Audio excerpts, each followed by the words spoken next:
Today's podcast is brought to you by Progresso Talent Partners, who for more than 25 years have successfully delivered interim and permanent leadership talent to transform businesses. To hire the talent you need to enable your business to thrive, visit www.progressotalent.com today.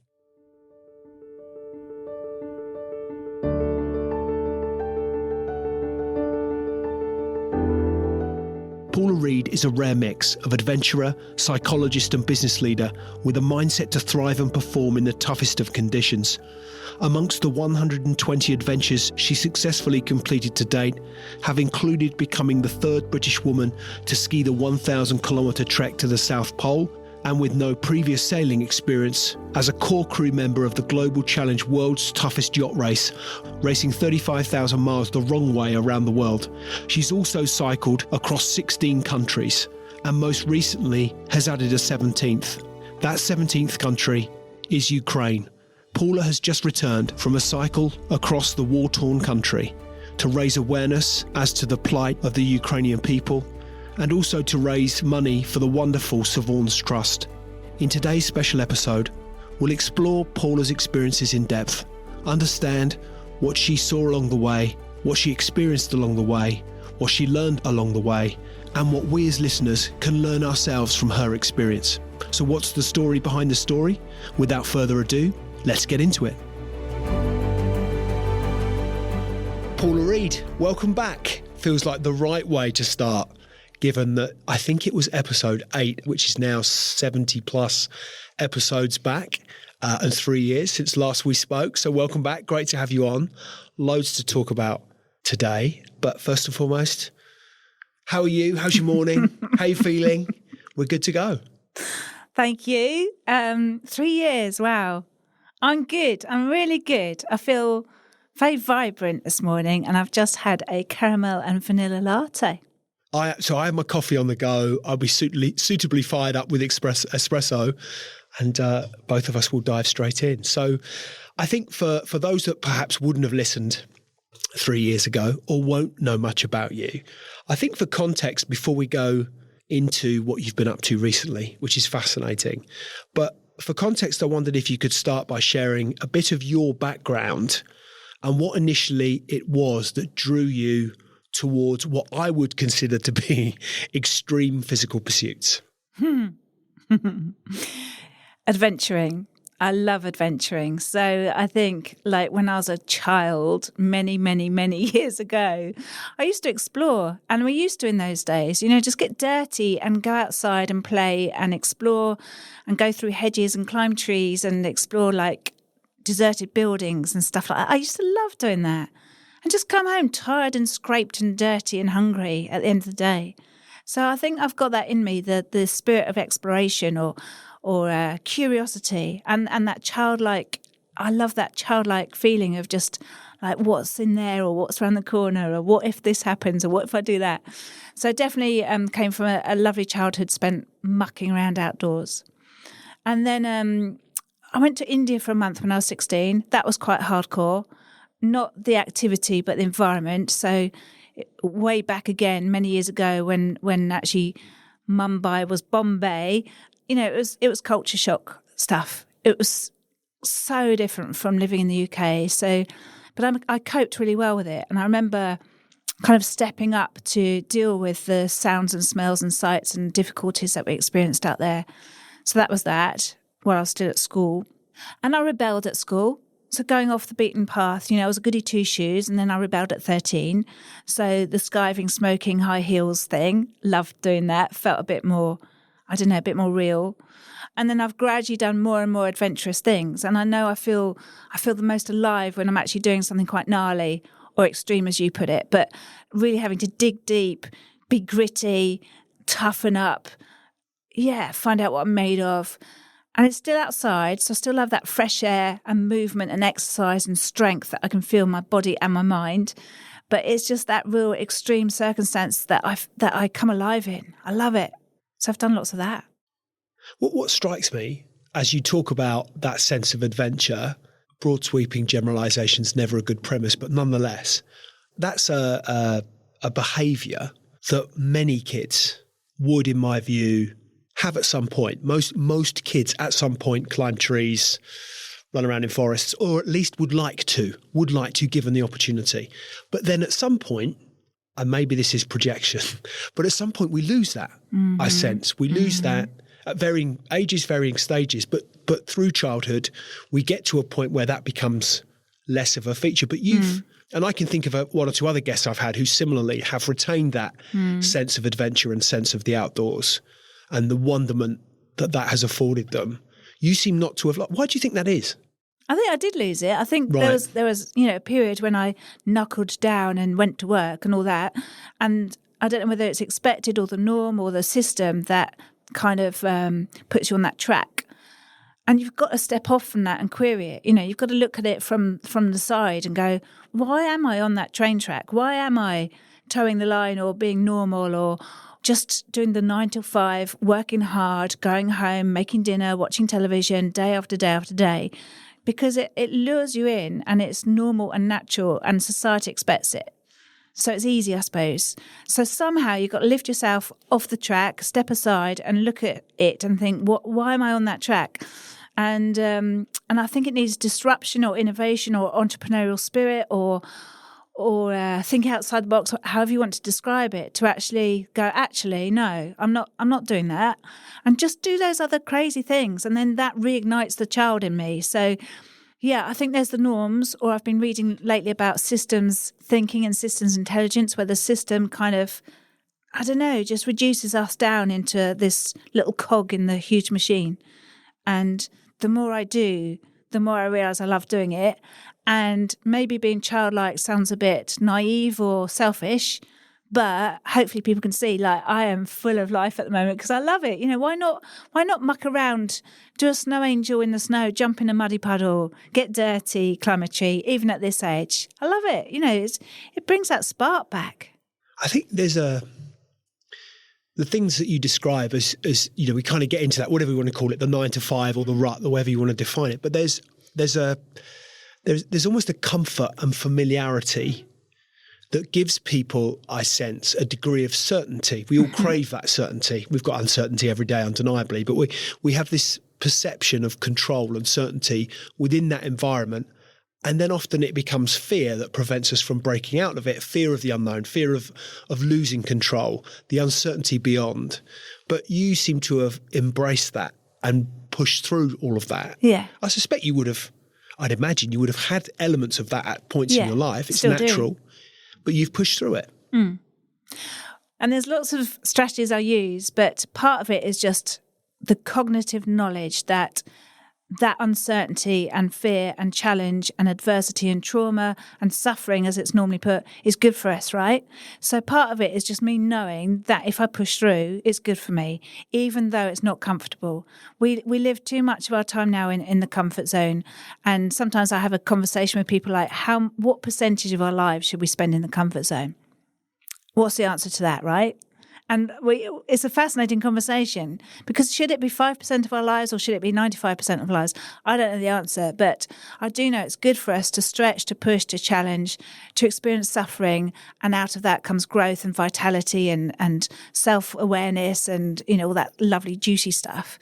But I must admit, my personality type is probably pro being open to experience, being curious. Again, that's not always somebody's natural state, but I have to force myself out of the comfort of my own home and away from the chair, working toilet, flushing toilet, cups of tea from a kettle. It's not comfortable to do these things, but it does then make you feel fully alive and zesty and full of awe and inspiration. So that's the payback. And they don't all have to, we'll come on to, for context, some of the significant challenges that you've undertaken and succeeded in. But there's also, as I understand it, things that you will do every day that might afford you that, pushing you out of that comfort zone, that experience, that joy that comes from swimming. We've talked about wild swimming, sea swimming. You'll go and throw yourself in the sea. You'll do those things, and they don't, they don't cost any money. They're readily available to do. They're free to do. Anyone can do them. There are things that you will do ordinarily through the course of your day that would just push you or make you slightly uncomfortable. Is that fair? Yeah, I think so. They say Do something every day that scares you. That's a phrase, I think, isn't it? And it's partly that, but I think I've built it in as a habit, because most of our habits are perhaps like doing the normal stuff. But I think I've built the habit of forcing that discomfort or doing something where you're fully present, because even if you stop to smell a rose, I've got a beautiful smelling rose in my garden at the moment, and to be present enough to pause as I walk past it and to actually have a good old whiff of it. It's lovely, isn't it? But normally we would walk past that rose. So part of it is forcing or make it more conscious to do those things, to go swimming at dawn like I did this week, sunrise in the Solent, absolutely fantastic. I felt brilliant. But you don't always want to before, do you? Like, going for a run or going to the gym or writing an essay or sitting down to do a work project. The anticipation isn't always wonderful. So again, it's that knowing it's good for me or knowing it's the right thing to do, that, I make those things happen. And I was driving here and two thoughts came into my head. One is I want to get another tattoo done. And the other was I want to learn to ride a motorbike. And they were just as I was driving here, So they're two things that aren't necessarily comfortable to do.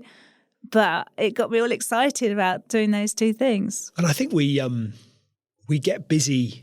We're busy being busy, aren't we? We're busy doing and not always necessarily busy living. And I think that there's a comfort that comes from the doing, that we can convince ourselves that these are things that, and I'm not suggesting that for 1 minute, there are clearly some things that we have to get done, but we gain a crumb of comfort from the knowledge, we're busy, we're doing. To your point, to stop and smell the roses, literally and metaphorically, it doesn't have to be something of huge magnitude that can give you a moment of presence and reflection from which you can really benefit. Yeah. And I think that's a really important message. Yeah, but again, you do have to be out of that rut or track or norm. But it can be a split-second thing. It doesn't have to be an expedition or something of... So I think you and I have touched on this conversation before. We sort of live in a world of almost the extremes, particularly from an awareness perspective around fundraising, for example, or sponsorship, or whatever it might be. So each event that you undertake, each expedition that has to be a degree of magnitude greater than the previous one in order that you get the eyeballs that you need to fund it and all those sorts of good things. So you can't just do a length of your local swimming baths anymore. You have to swim around Britain or whatever it might be. So I think sometimes, is there a danger that people perhaps fear that, well, I'm not doing the big stuff, so this isn't really relevant for me. Actually, there are lots of little things you can do. It's a uniquely personal thing, I guess, that moment of joy, that sense of presence, that sense of achievement. Yeah, and you've used two words twice a lot, and one is fear and one is comfort. All your questions and comments and observations so far are around fear and comfort, and they're the two enemies, right? They're the two enemies of this living life to the full and being a bit more daring, dare greatly. I love that expression, right? Push, stretch, challenge yourself, get out there, live life to the full. So fear and comfort, I think, are our two enemies at the moment. Comfort's got bigger and bigger a thing as we've got more and more comfortable, right? Especially the privileged, white Western world or whatever you want to call it. But I think fear's an old evolutionary thing that we heed a lot now, but it's quite often the fear of an incoming email now, right? Rather than the fear of a saber-toothed tiger. So the effect of fear is great, no matter how small the actual event is, but also the comfort thing. We've just got more and more and more focused on comfort and making our lives as comfortable as possible. Do you think that's made us more fearful? Yeah. Having less, respectfully, real fear, to your point, the fear of a saber-toothed tiger or the fear of, and again, it's not that long in living memory that famine, and it still persists in various parts of the world, but famine was very real on our TV screens in this privileged island on which we find ourselves. We looked at what happened in Ethiopia in the 80s. So it's in living memory. And we had nuclear power was our big threat, right? Absolutely. You and I were growing up. Yeah, absolutely. Yeah. And yet, so as we see, we've gotten more comfortable, and yet arguably my sense is we've gotten more fearful. Yeah. And isn't that annoying? Yeah. Because we're doing all these small things. It's a moment of revelation. We're doing all these small things that don't really matter in the big scheme of things. I've just come back from Ukraine, which I know we're going to talk about, right? But it gives you that perspective back. We've lost our perspective. It's now all about, how much, I'm looking at the carpet, how much plush there is in the carpet. Like, really, does that matter? And you lose that sense of self, even confidence, strength, confidence, physical fitness, diabetes, obesity, loneliness, they've all come into play now because our worlds have got smaller and safer. We need to get out there. We need to go out there, do more stuff, stretch more, and push ourselves a bit more, I think, to have that kind of suffering, adversity and trauma and invite it into our lives so that we then develop the skills to cope with those things. Whereas, as you say, kids these days won't necessarily experience those real challenges, but they have, unfortunately, gone through COVID, right, and lockdown and disrupted education and loneliness. So unfortunately, obviously, teenagers and younger people these days are still troubled, but it's very different things they're troubled about, isn't it? Absolutely. Well, let's talk about that, putting yourself out there and experiencing some of these things that you've experienced and bring that through to talk about Ukraine. But before we do so, again, for context, but as I understand it, you've sailed around the world. Mm. You've skied solo to the South Pole. Not solo, but yeah. You skied to the South Pole. You've cycled across how many countries now? 17. 17 countries. So these are not insignificant things that you are doing to push yourself physically, emotionally. There's a degree of achievement of magnitude, in my opinion. But most recently, you've cycled across Ukraine, which I think the first thought that sprung to my mind when first you mentioned it to me was why? Mm-hmm. So what was it about? I'm going to ask you kind of almost 3 or 4 questions in one, never a good premise again, but nonetheless. So why do it? Why Ukraine? How did you hit upon that kind of, that idea, that thought? How did it all come about? Thanks for that clear, Over concise to you. question. It's my job as the host. You're such an expert, aren't you? Absolutely. So I think there's layers to the why question, as in there's levels of answer. There's the deep why, and then there's a bit of superficial why, and everything in between. So, some whys, some answers to that why. One is, ever since the war kicked off, which was February, March last year, so it's been a year and a half now. I remember watching the TV footage and being, first of all, obviously completely disheartened and shocked by the situation, but then really impressed by the people. So when I watched the Ukrainians on their TV interviews and all that, they're obviously going through trauma, but their attitudes were incredible. I just felt massive respect and admiration and inspiration watching their attitudes during this horrendous conflict. So that immediately made me feel like, good on you, I want to help them. They're being brilliant, but wow, and just want to be on their side, not the side of war, but just, the solidarity thing. And I wanted to physically be there, because it's all well and good going, poor you or poor them, or even throwing some money at the problem, but we're still in our safe, comfortable, fearless homes, right? So I wanted to have boots on the ground, to be there, to make eye contact, which is massive, I think, to give them a physical hug, to show that I am with them physically and do whatever I could to help. So that's what kicked it off. This cycle, so how that came about was that I had already cycled 16 countries. So I've got a little game that I play, and it's called 50 Good Turns. And the idea is to cycle across 50 countries and do one good turn in each country, whilst raising money for UNICEF. So I was doing that anyway. And I had already cycled across 16 countries. So I kind of know what it's like to cycle across a country, and I love it. Then also this year, I was volunteering for a charity in Ukraine. So I'd already been out there twice, spent about 3 weeks each time, and got a good feel for Ukraine. I assumed I would never cycle across Ukraine. But then coming back from them, sitting at home, just reflecting, processing my life and, what I do with it. And of course, those two thoughts came together, the cycling and the Ukraine. So I was like, well, why not cycle across Ukraine? I'd been out there. I had assumed the state of the roads would be too horrendous and difficult. But actually, There obviously is some damage and some broken bridges and potholes and destroyed roads, but the bulk of the country has got brilliant roads, or they're repairing them all the time, which is great to see.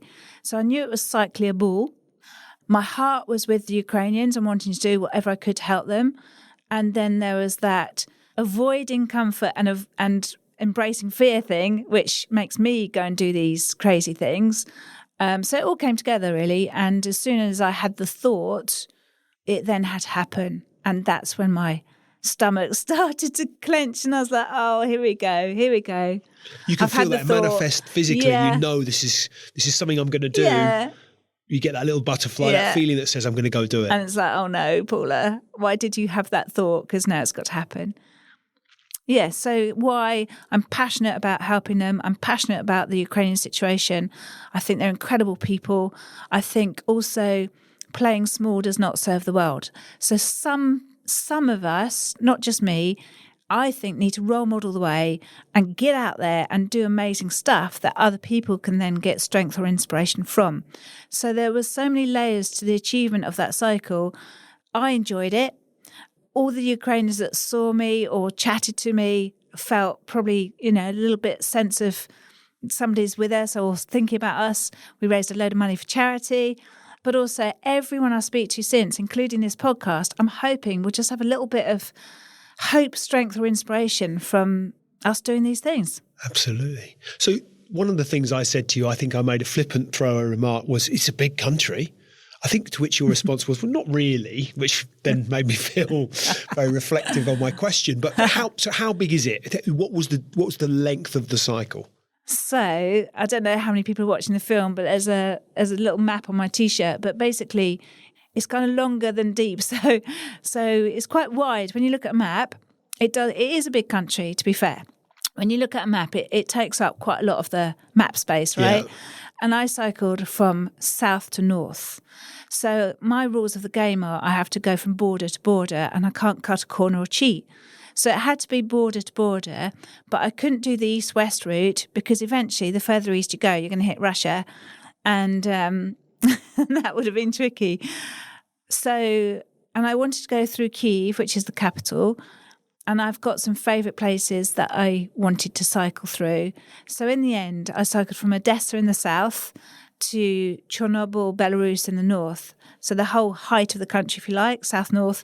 And that was 400 miles or 580 kilometres or something, which for me isn't a massive cycle because the length of the UK was almost double that. But, still a few miles, right? Still a few miles. So how do you, so you're there on the sofa, whatever, this is what I'm going to do. Mm. Where do you go from there? What do you start with? How do you make this happen? This was a bit more logistically heavy than most of my other cycles. Okay, so last year I cycled across France, Iceland, Turkey and Bulgaria. And, you book the flights, you do some routing, you look at the map, you plan your stops, you do the mileage thing, you pack, you go and all that. This one, obviously, war zone, right? So it adds a layer of complexity, quite rightly.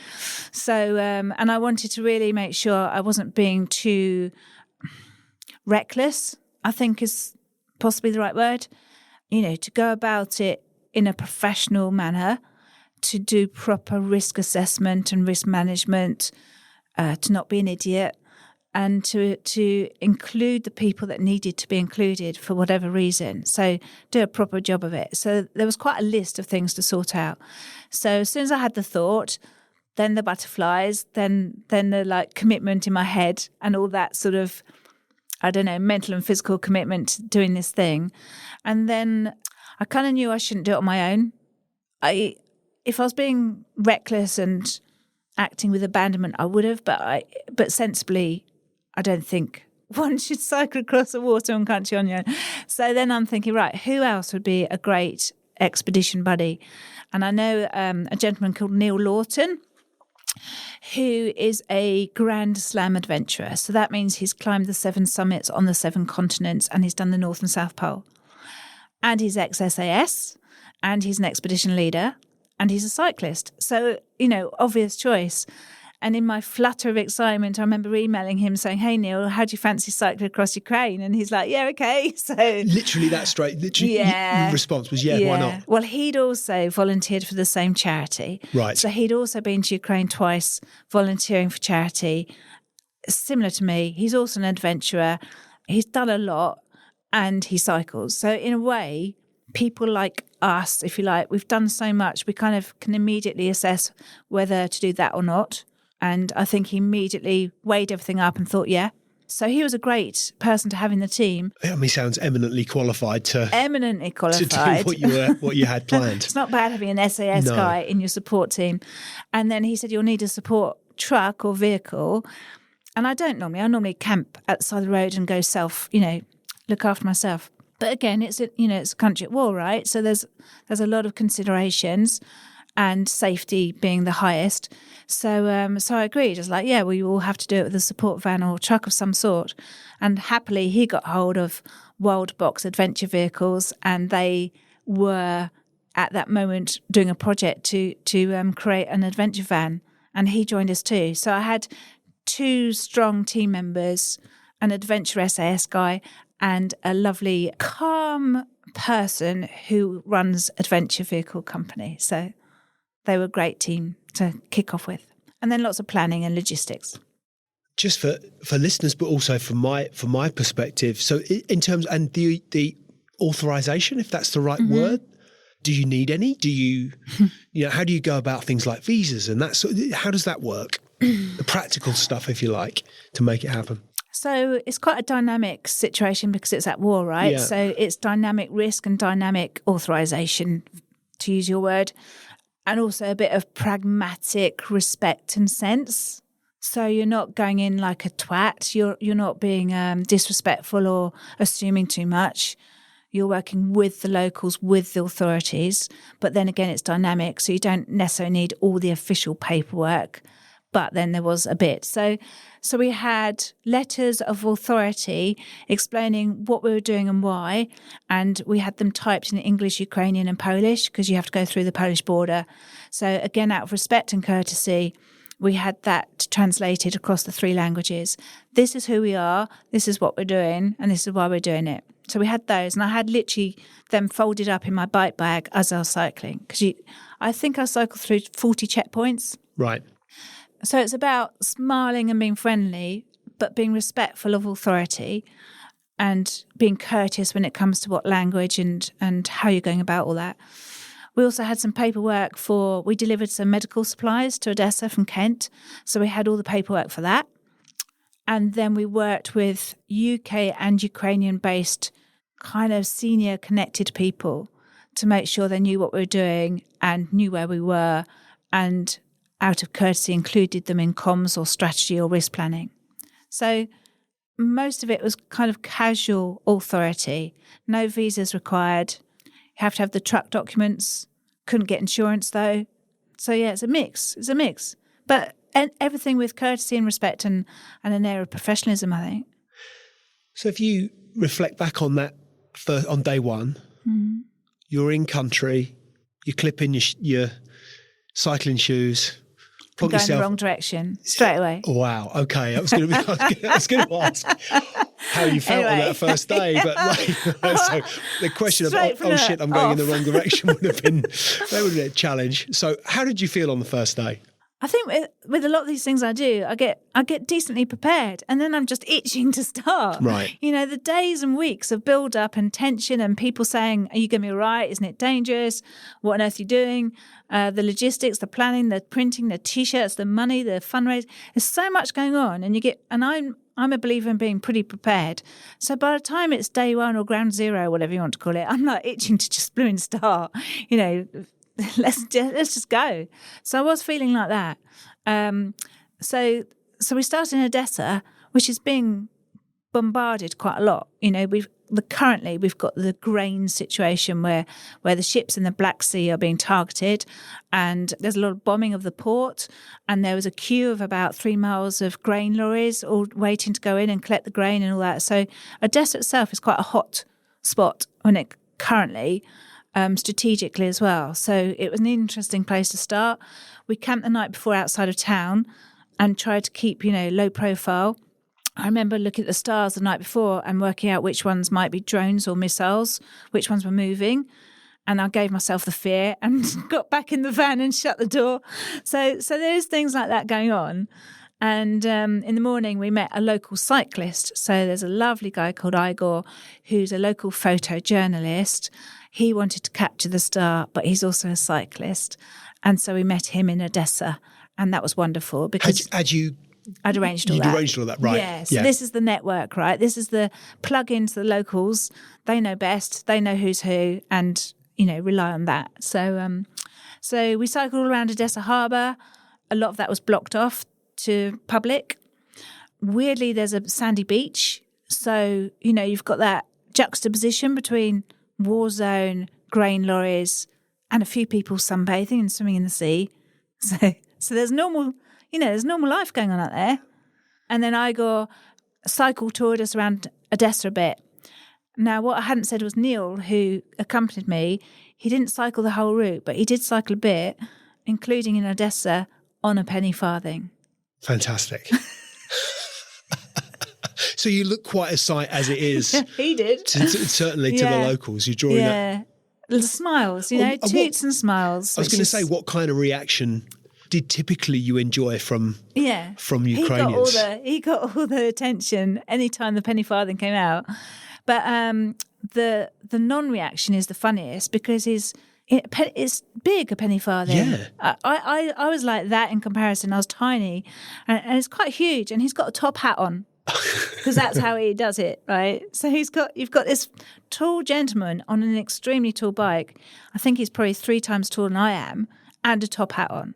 And the people that don't react are the ones that I worry about. But then again, they're suffering from a war zone and they might have PTSD or something. So fine. But the double take, I love the double take. You get some kids or, an old lady and she does that double take and then shock. And I love that. I just cycled behind Neil and just watch all the reactions. Lots of tooting on the roads, of course, as well. So that's all good. Which is a bit of fun. Yeah, I was going to say, bringing a smile to the darkest of circumstances. Yeah. There's nothing wrong with that. There's a lot to be said for that. Yeah. Along the way, what were some of the more significant challenges that were presented to you? So the biggest risk was road traffic accidents. Which would be the case anyway, right? Wherever you might be cycling, or was that exaggerated because of the nature of the climate in which you found yourself? So famously, currently, there's a lot of lorry traffic in Ukraine. It's a very lorry-based business and all that. So there's that massive rush of lorries that kind of suck up a cyclist and spit you out again when they go past. I'm guessing also people are tired or zoning out or have PTSD. So I'm guessing also the quality or standards of the driving is a bit lower than if they weren't at war. So famously, at the moment, even when you volunteer in Ukraine, road traffic accidents is quite common at the moment. So that was our biggest risk. And then it was blooming hot. So being really hot and the grit and the smoke and the exhaust fumes and the lorries was probably the most challenging for me actually cycling. But the non-cycling bit was the hardest bit. So the 40 checkpoints I mentioned, I think I got a slight flutter of nerves every time I approached a checkpoint. I was always waved through with a smile, or sometimes I'd stop and chat. Like, what on earth are you doing? I was going to ask you as to the reaction that you were getting at these checkpoints, but it would vary along those lines. Mostly raising smiles. I know it's serious. I know what they're doing is serious. I know a checkpoint is a serious thing, and you're not allowed to take photos or films or be ridiculous. But actually, now and again, just bring in a blooming smile to help, help the day go along or make them feel better. Bit of chat. I really do like the Ukrainian people and the soldiers, male and female, on checkpoints. Good people. And sometimes we'll stop for a chat. Were any of them, once they've read your papers, they've seen were any of them inclined to say, what on earth are you doing? No, they'd laugh. Would they? And just wave me through. I mean, in a healthy way. And I'm a girl, and I'm on a bike, so I don't think I'm much of a threat. I did wonder whether I'd actually make a brilliant spy or something because I was a girl on a bike. But no, they were all good. But then towards the end, so I can't remember your exact question, but the more challenging aspects, I think, I guess there's 2. One's the emotional drain. So So there's a couple of places we went. I've been before, and they are destroyed and devastated. And one place that's close to my heart is called Borodianka. It's to the west of Kyiv, and it's been bombarded and attacked, and hundreds of people died there. And every time I go there, I look at the buildings and I feel the atmosphere. It's got an atmosphere, that place. Unfortunately, it's got a I don't know, something looming over, you know. Like a heaviness to a sadness, a heaviness, an upset, you know, you just feel it in the air. I've never been to a war zone. Bizarrely, the only parallel I might draw, I've been to Auschwitz and Birkenau. I went to Auschwitz on this trip too. And there's a heaviness to that. It's that feeling of what's happened here. Yeah.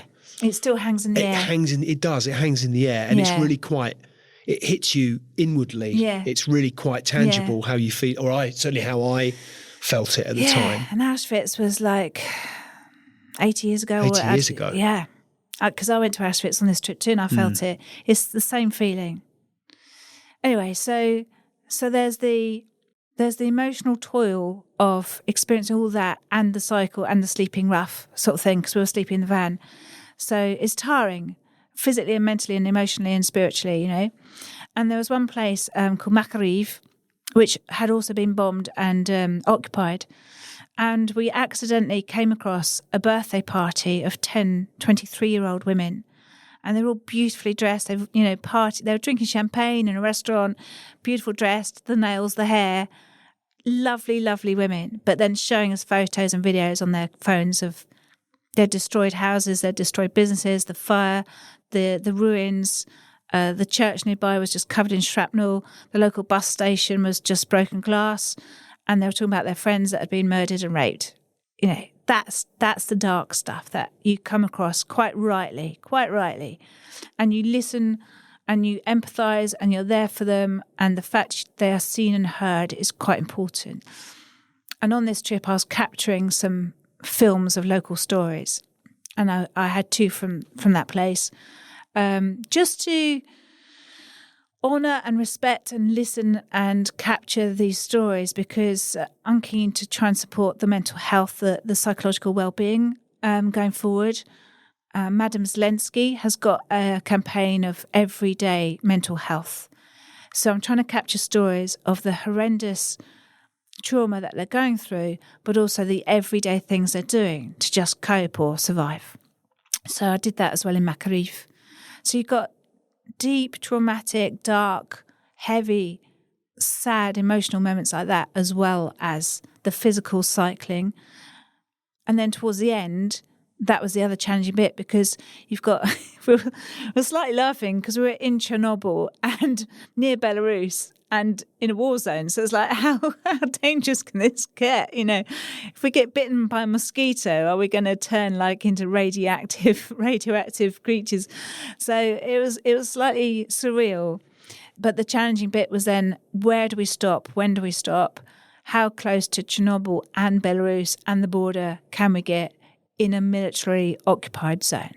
And so again, we lent on local contacts to advise us and to respect their decisions as to when and where we stopped up there. And that's all I can probably say about that bit. No, understandable.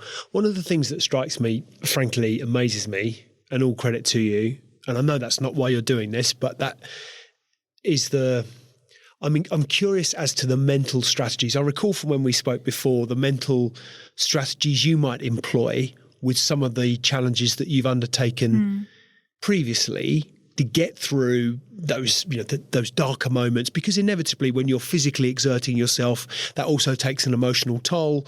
You've learned techniques and ways to get you through some of those darker moments through those types of trips. But when we talk about darker moments here, the thing that strikes me is that you've got the physical toil that you're enduring, the emotional toil you're naturally enduring because of the physical impact of what you're, but there's layer upon layer of suffering of others that I'd imagine is incredibly hard to, that's adding a layer of emotional turmoil to you through the trip that ordinarily you wouldn't when you're going to the South Pole, for example. It's a very different experience. How do you cope with that? You're right. I almost feel like, I think privilege is the wrong word. It's a bit naff, but I know, I should feel these things. I think it's very natural to know through a war zone and not feel and not emote. Absolutely. Or feel compassion or sympathy or sadness or cry. It's wrong, right? Yeah. So part of it is accepting and almost appreciating or not enjoying, but, kind of grateful. That's probably the right word, right?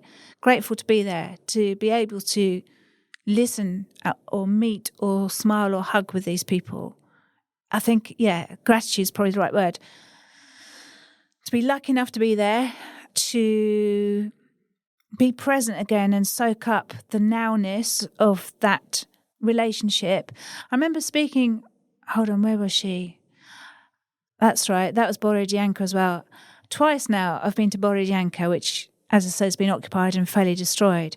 And twice separate old ladies, so they call them babushkas over there. They're amazing women with such toughness. In fact, I get a bit of strength from them, actually. Twice I've been, I think because I'm being quite present and, with it, I've been talked at in Ukrainian by these babushkas. I don't really do Ukrainian language at all. And you're just watching their facial expressions and you're watching the emotions pass through as they talk to you. I've no idea what they're saying, but they are being heard. They're being seen and heard. So I've had moments like that again, I'm grateful for.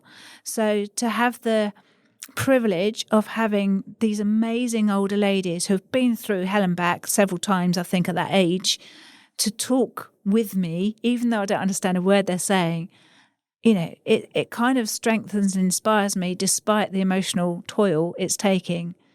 So it's the honour and privilege and pleasure of having those conversations and being there that helps. Accepting that you're going to experience some difficult things while you're out there. And then I guess the energy of the mission or the challenge keeps you going.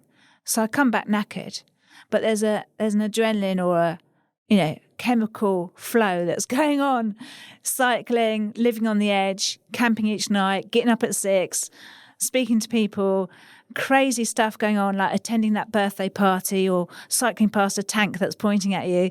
That kind of keeps a bit of adrenaline and chemicals flowing in your system too. So I think I wouldn't be able to sustain it for that long, but for the sake of the few weeks that I was out there, that kept me going as well.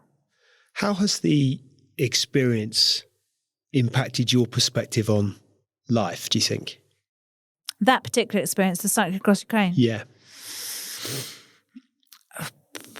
I think I feel even more committed to them, more connected, like my heartstrings, if you like, are more connected to them and the country. And it's not anti-Russians, because I know they're going through very difficult times too. I just haven't been there or witnessed that. It's Ukraine has got my heart now. But also I came back feeling so good, selfishly, about doing the right thing and meaningful work. And I've realised that putting yourself out there means more than writing an essay about it. So I've been reflecting on it a bit. I haven't fully processed it all because I only got back last week. But you do process and you get layers and layers of meaning out of these things. But I think I was reflecting even just today that kind of physically doing stuff, committing, acting on your beliefs means quite a lot too, and not just sitting or thinking or writing or donating. As I understand it, part of the reason for wanting to do this was raising awareness around, because I think I don't even know if it is actually a thing, war fatigue, but almost from a Western perspective, it's kind of the news cycle, it drifts away. It drifts out of the consciousness of that cycle and of our consciousness as a result. Do you feel like you've achieved what you wanted to achieve through the trip? Yes, I've mostly feel like we've achieved more than we expected, but there's one element that I'm disappointed we didn't. So you said before about do we need to do more and more crazy things to get noticed or to feel fulfilled? I'm partly thinking, what does someone have to do to get some I think more it's to get attention or noticed, donation? isn't it? It's the attention thing. I don't but necessarily attention for think the sake of the charity or the Ukraine is not for me at all. No. That's what, and that's exactly what I meant. Yeah. It's like how you raise that awareness strikes me that we have to do ever more extreme things to bring it into the to the forefront of the mind. Which seems crazy. It's not about the personal fulfillment as such. This is about how you raise awareness for others. Yeah. It seems nuts that we have to do ever more extreme things. Well, a girl and a guy on a penny farthing in a top hat, right, cycling across a war zone. Yeah. You couldn't have just done it in your Lycra, because people would have gone, oh, it's a cycle, right? So you even have to add the penny farthing into the equation to give it a sort of quirkiness and make it disruptive, which seems nuts. But it's too much noise, and there's a lot of stuff we have to process every day, isn't it? So life's too fast and noisy, I think, so it has to stand out. So we achieved a lot, and I think one of the main Ukrainian concerns is that they're forgotten or neglected. So they love the UK over there. They still bang on about Boris. Rightly or wrongly, let's not get political, but they know that as a country, we more or less stand with them, and they love us for that. And that means a lot, but also not to be forgotten, neglected, drop down off the news list, out of people's agendas. And I get war fatigue because we can't empathise or be compassionate 24 hours a day with Ukraine for a year and a half. It now and again needs a bit of stimulus or refreshment. And we achieved smiles and gratitude within Ukraine, which was one of the reasons we did it. We've raised so far £3,000, and hopefully that's on the up still. Fantastic. For the charity, which is Siobhan's Trust. Siobhan's Trust. I was going to ask you about that. Yeah, thank you. We filmed the mental health stories, which I'm putting together and editing for the sake of Ukraine and the UK to support their mental health, the everyday mental health. So I'm planning to get that out there. And we met 3 Ukrainian MPs, and we've had 2 English MPs come out with this. So there's Parliament in both countries getting influenced and affected for the good. We delivered the meds. So, achieved a lot. Really pleased. Really pleased.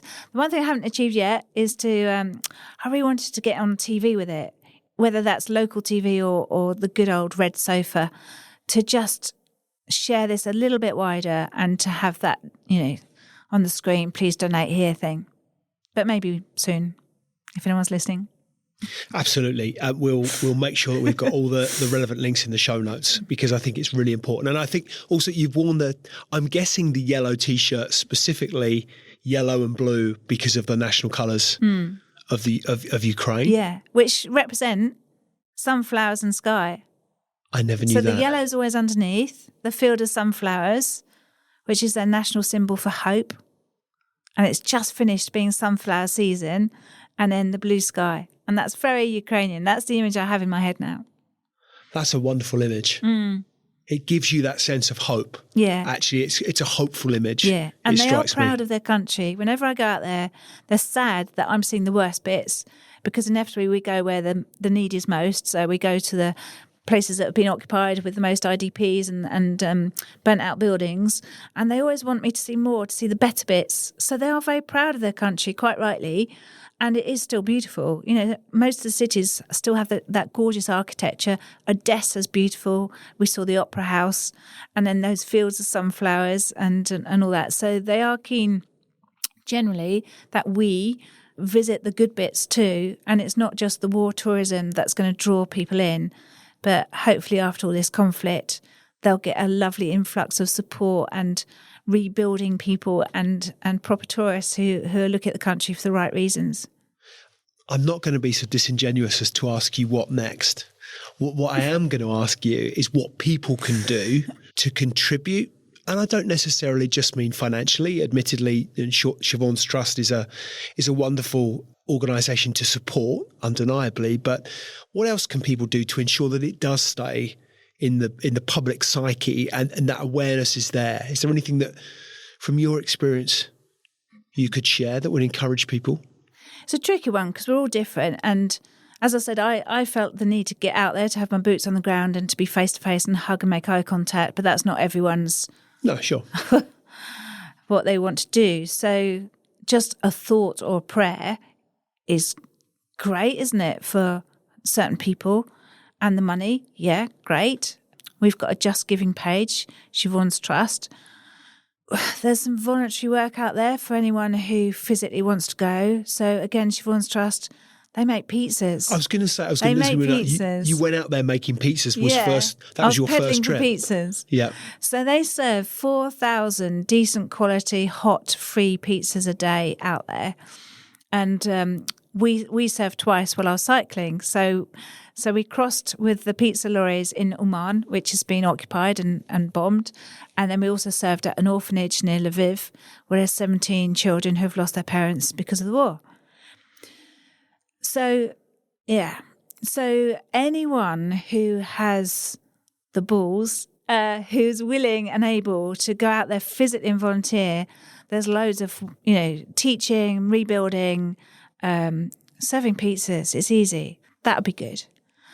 And then, I don't know, I think a lot of the support will be afterwards when we can pile in and help them rebuild physically, metaphorically, psychologically.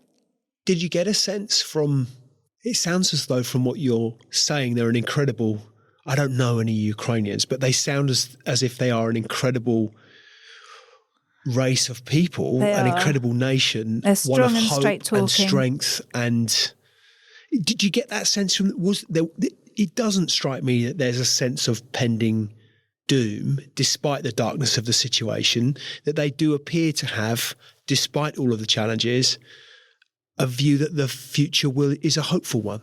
Did you get that sense? Yeah, so I think they're probably feeling similar to like us in the UK, because the talk, you get educated when you're out there. You learn a lot. The conversations you're privy to are strategic and parliamentary and fascinating. But you do learn a lot.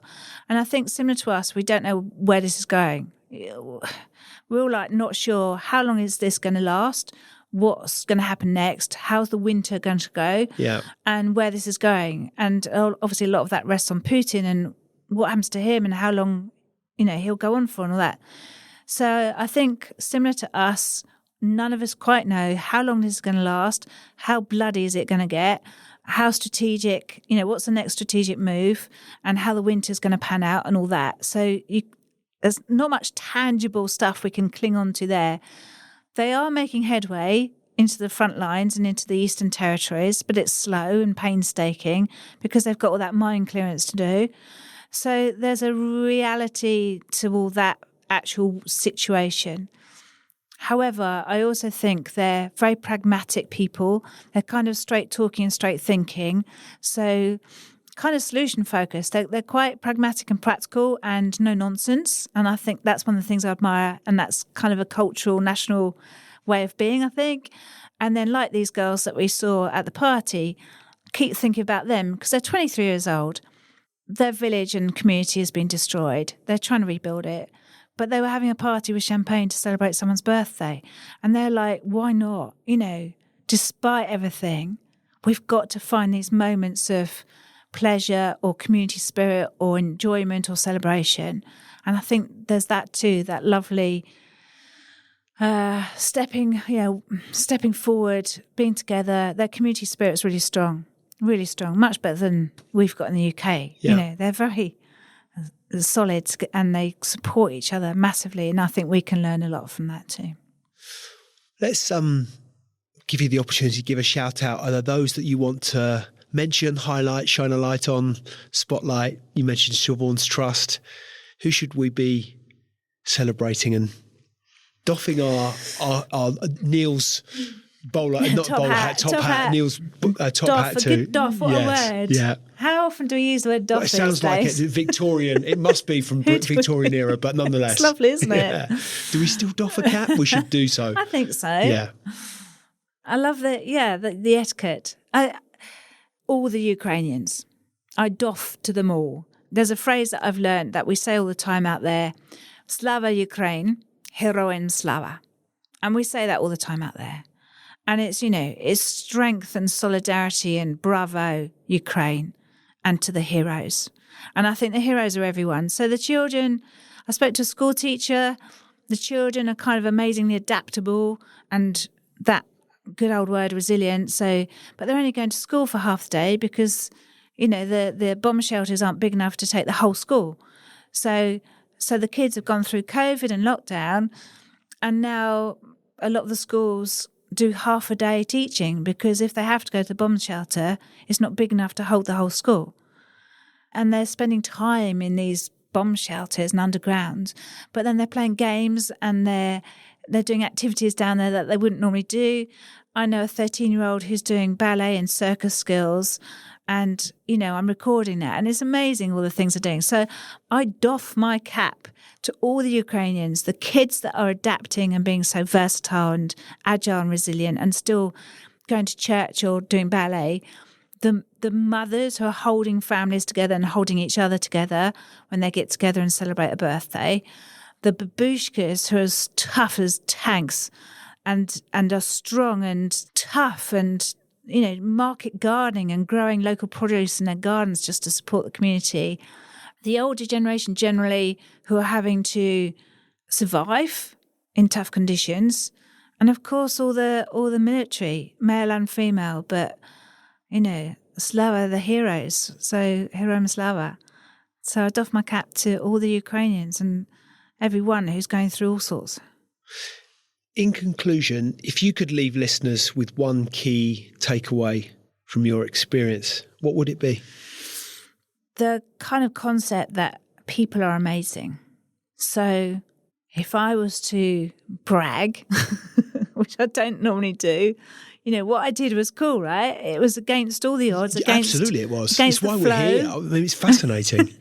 Extrology, right? Honestly, I'm not saying this to get praise or anything, but no, but I am just Paula. I'm just Paula. I live in Hampshire. It was against the flow to do this, but I did it. And again, I believe that playing small does not serve the world. And it was against what a lot of people thought was safe or the right, not the right thing to do. But anyway, it was against the flow. And yet I did it, and to great effect. And I'm pleased and proud about that. But also the people I met are amazing. The charity is amazing. Courage and resilience and magic is happening all over. So my last concept is that we human beings are amazing and we're way more capable than we allow ourselves to be. So get out the comfort, put aside the fear, and get out there and do something that's positively impactful. Thank you. That's a wonderful message, a wonderful note on which to end. Paula, I think it's an incredible thing that you've done. One of a number, but I think this of all the things strikes me. It just has, and I know this isn't why you've done it. For me, it's been a privilege to hear you share your experiences because it has a real wow factor to it. And I don't mean that in a flippant way. I mean, it's hugely impactful. So really appreciate you coming on to share your experiences with listeners here on Extrology. It's been wonderful to have you once again as my guest. Really appreciate all you're doing. Congratulations on a wonderful effort. And here's to more of it. Thank you. Thank you.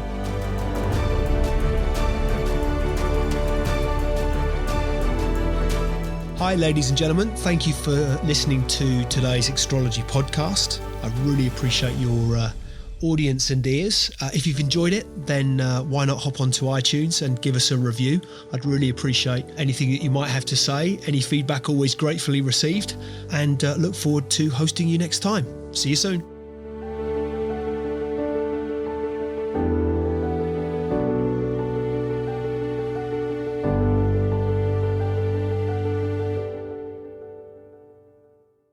Just a reminder, today's podcast is brought to you by Progresso Talent Partners. Visit www.progressotalent.com today for more information.